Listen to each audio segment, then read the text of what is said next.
Everybody, it's Millennial Prepster here, and we're going to talk about Prepper Dog, Dog Nutrition, Episode 2. Everything you need to know about making a complete homemade dog food for your dog. We're going to talk about the science, we're going to talk about the math, we're going to talk about reality, common sense, and real-life application. So there's not one video, there's not one website, there's not one resource out there that's all-encompassing that tells you everything you need to know about micros, macros, protein, carbohydrate, calories, fat.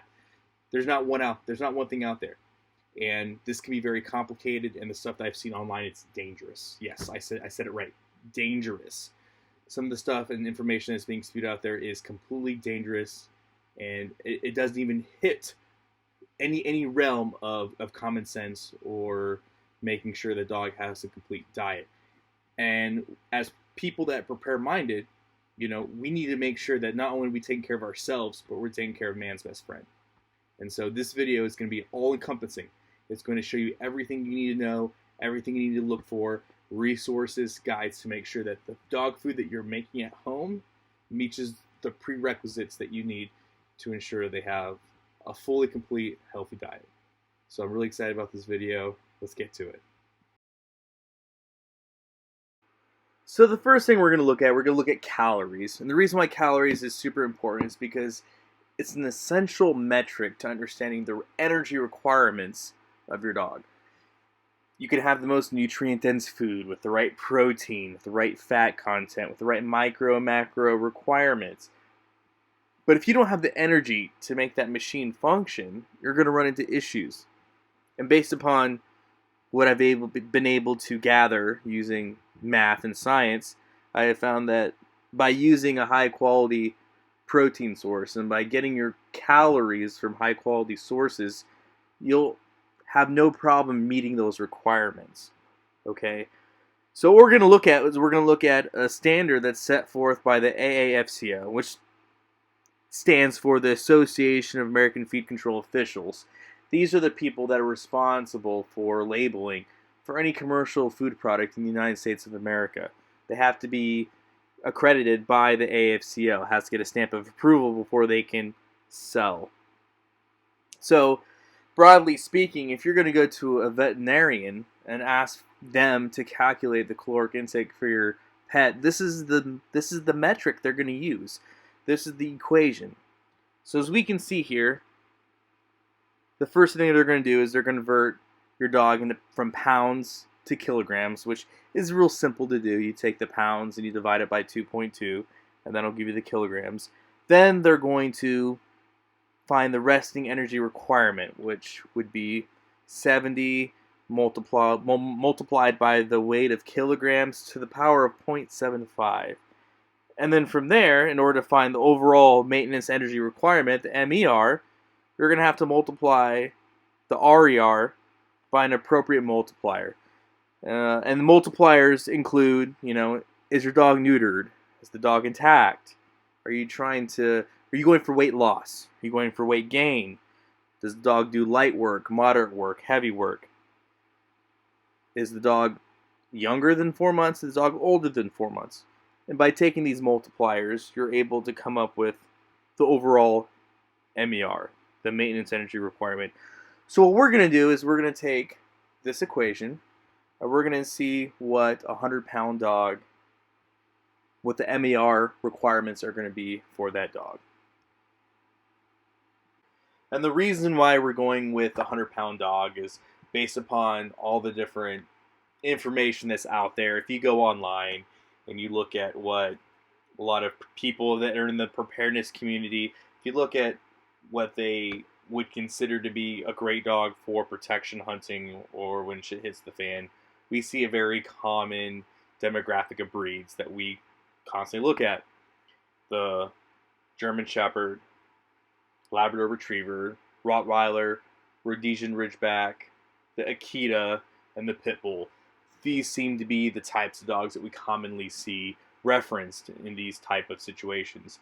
So I thought that it would be good to take a measurement, and 100 pounds meets perfectly in the middle for average dog size of these breeds. And if your dog weighs less or weighs more, it is really easy to take 100 pounds and divide it and make it divisible to meet your requirements. So that's why we decided to go with 100 pounds. The last thing I want to note, while these equations are great, they will get you in the ballpark of where you need to be, they are by no means the end-all, be-all for caloric intake. Every dog is going to be different. Every breed of dog is different. The age plays a factor. Energy levels play a factor. The type of work they're doing plays a factor. So you have all these different values that could change the ultimate caloric intake.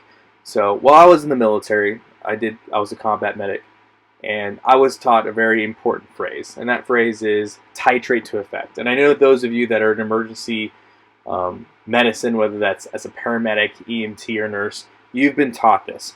And this essentially means you take the values of where you need to be, but you titrate it. You make sure that it's appropriate for your patient. It's appropriate for what you're doing. And this is no different. Okay? You may have a dog that needs more. You may have a dog that needs less. No one knows your dog like you do. So it's very important that when you're taking these values and you're putting it into a calculation, that you can look beyond the calculation. If you feel like your dog needs more, give them more. If they need less, give them less. Titrate to effect. Alright, so the first thing we're going to do is we're going to take 100 pounds and we're going to turn it to kilograms. So we're going to take 100 divided by 2.2, which is going to give us 45.5 kilograms approximately. And then we're going to try to find our resting energy requirement, our RER. We're going to take 70. We're going to multiply it by kilograms, which is 45.5, and then we're going to put it to the power 0.75. Because ultimately, we're trying to find our MER, our maintenance energy requirement. So once we do that, we're going to find that our resting RER requirement is 1,226.33 approximately. We're going to take that number, and we're going to find an appropriate multiplier, which is going to be 2. We're going to use light work, and I'll explain to you why here in a second, which is going to give us a total of 2,452.66 calories approximately. This is going to be our baseline. This is where we're going to start, and we're going to actually put some meals together for you using things we find regularly in my homestead. And we're going to figure out what the nutrient density is and see if we can't get those to match the requirements put forth by the AAFCO. So the reason why I used a multiplier of 2 in this situation is because I'm really comparing this in an apples-to-apples format. So the Wall Street Journal did a great post, great article on sled dogs and how they're the planet's best athletes. I tend to agree with them.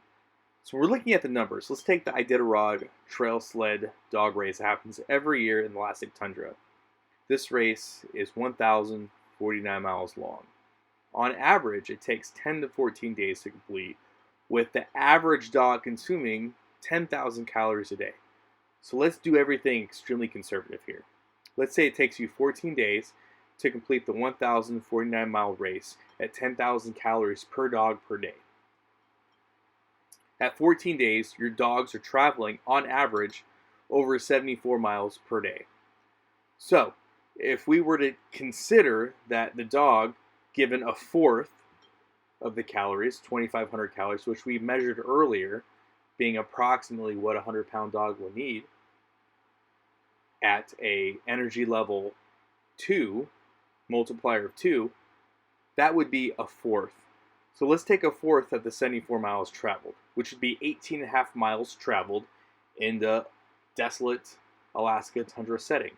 Do I think most dogs are going to be traveling or going through this kind of energy needs in an off-grid situation? No. Do I think it's a great target, a baseline to prepare for? Absolutely I do. Could there be days where they do reach that level and more? Absolutely I do. Do I think this provides a good buffer and a good starting point? Absolutely I do. So at the end of the day, if you feel like your dog needs a higher multiplier, calculate that in, do the math, get the number, titrate to effect. At the end of the day, I'm going off what I feel is the most reasonable and what makes the most sense. For me, that's a multiple of 2. If not, calculate everything, get your baseline, and like I said before, titrate to effect. So meal 1 is very atypical of my homestead. 3 pieces of rabbit, 4 large eggs, and 2 servings of ground beef with a caloric intake of 2,616. Serving size altogether is going to be 1,347. 126 grams of fat, 345 grams of protein. And as you're going to see from the nutrient profiles, you're going to see that everything is extremely high. This is a very nutrient dense meal. And with a lot of these homemade meals, a lot of this isn't taken into consideration. Dogs do have requirements. So you want to make sure those B12, vitamin D, vitamin A, vitamin K, their zinc, their manganese, their copper levels are all really good. Same with the nutrient density. Also important is protein and amino acid profile. So as you can see, if you use high quality sources, making sure you meet your micros and macros isn't a problem. Let's look at some other meals.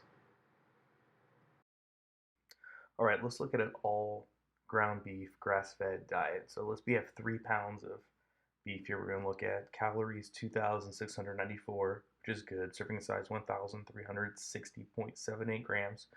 That's good. Total fat 173 grams. Protein 264 grams. All looks well until you start looking at the phytonutrient breakdown, the nutrient density. We're immediately going to see, compared to our last meal, much lower figures. Vitamin A is virtually non-existent. Folic acid, vitamin B12, vitamin B6, C, E, K. Calcium in this meal is significantly lower than the last meal. So overall, what you're going to see is a lot of these homemade diets that consist of only ground beef or only chicken. We definitely see that over time deficiencies can build, and so if that's not monitored, you might have issues. So let's take a look at one more meal. This is of 3 pounds of chicken. As you can see, calories 1,946, serving size of 13 at 60.78, total grams of fat 110 grams, proteins 237 grams. And like we saw with the all ground beef, virtually no vitamin A. The nutrient density is much lower than the first meal that had a culmination of different high quality animal foods. And so, you can see that really it is dangerous, and it can be dangerous just to feed one thing. So I hope that by looking at this and looking at the calculators, you can kind of get a good understanding of why it's important to not just feed your dog one thing, because there are chances for deficiencies in the future. While I do like the calculators, I think they're a great tool. I think they're a great reference. There are some limiting factors. So when we're looking at the calculators, they don't take a few things into consideration. One of those being the biological value of a certain protein source. So while you can take a look at what 1 pound of beef, for example, how much protein, how many grams of protein in it, it will give you a fairly accurate reading. But when you're looking at the biological value, it doesn't calculate for that. Let me give you an example. Let's take a whole egg. According to science, a whole egg has a biological value percentage of 100%, meaning if one whole egg contains 6 grams of protein, the biological value, the ability for the body to digest is 6 grams because it's 100%. But if we look at beef, for example, 80% biological value means your body can digest 80% of that protein source. So where this really starts to play a major role in your calculation is when you're feeding your dog. So let's give you another example. Let's say your dog requires 90 grams of protein per day. And according to your calculator and your math, you know that your dog is getting 100 grams of beef protein. Without a doubt, your dog is getting 100 grams of beef protein. Face value, it looks like you're giving your dog a surplus of 10 grams of protein. In reality, given that the beef is only 80% biological value, you're at a 10-gram deficit. And that plays a huge role in proceeding on the future, because long term, you can see how that deficiency can cause problems for your pet's health.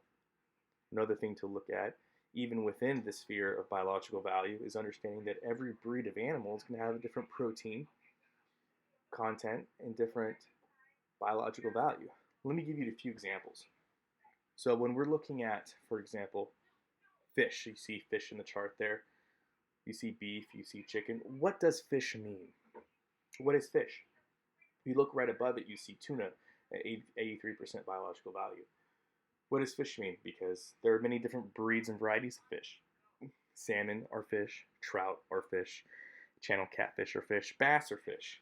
If you're going to tell me that a channel catfish and a salmon have the same analysis of protein, biological value, even micro, macro nutrients, that's wrong. Common sense would tell us that they are not the same, and therefore they have difference in the analysis that makes them up, the composition of that nutrient density. Same thing for chicken. What is chicken? You have many different kinds of chicken.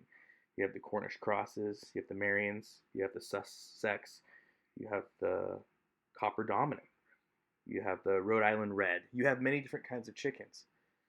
A Cornish cross is not going to have the same biological value and protein content as, let's say, a Copper Dominant. Take a look at beef. What does beef mean? Beef just stands for a cut of cattle. There are many different kinds of cattle. You have Holsteins, Herefords, Jerseys, Dexters, the Texas Longhorn. You have many different kinds of cattle, some that are used for meat, some that are used for dairy. So it's very important that you not only take a look at the calculator and look at the number the calculator is giving you, but also looking at the biological availability of that food and what the biological value of that food that you're feeding your dog is. Because on face value, you may see that you are coming up ahead. You may see that you're giving them a higher protein content than they need, when in reality, you're actually at a deficiency. So I think it's really important that we take a look at that and we understand what the limiting factors are with the calculators. Like I said before, I think the calculators are great. I think they're a great reference and resource, but when we look at this holistically, there's lots of other factors that we need to take a look at and really have a good understanding of. So with that being said, we're going to move on to the AAFCO standards and show why it's important that we use that standard to kind of cross-check what we're doing, and it'll be a good discussion. Stay with me.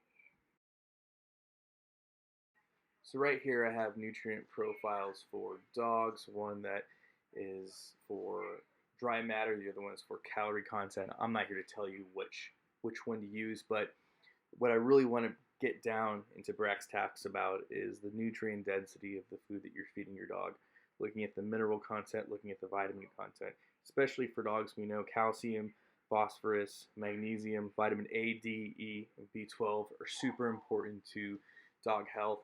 Not only are they super important to dog health, but as we can see based upon the diets that we've already shown, single source protein diets, ones that are heavily reliant on only beef or only chicken, eventually can lead to deficiencies. And I know that goes against what everybody on YouTube is putting out, but based upon the science, based upon the math, these single protein source diets can be very detrimental to your dog's health long term.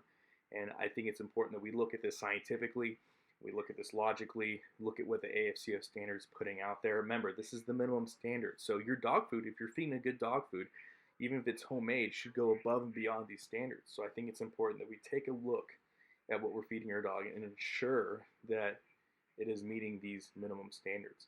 And so, like I said, I know this goes against everything that's being taught out there, but I think it's very important that we look at this logically.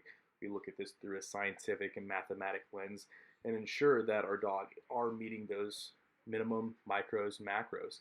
Just like when we're talking about biological value, there are other factors that are in place that we need to look at this in order to get an overall good picture, a holistic look of what we're feeding our dog and how we're feeding our dog. So I put this in the comment section below and in the description section below, and I hope you guys take a look at it. Well, there you have it.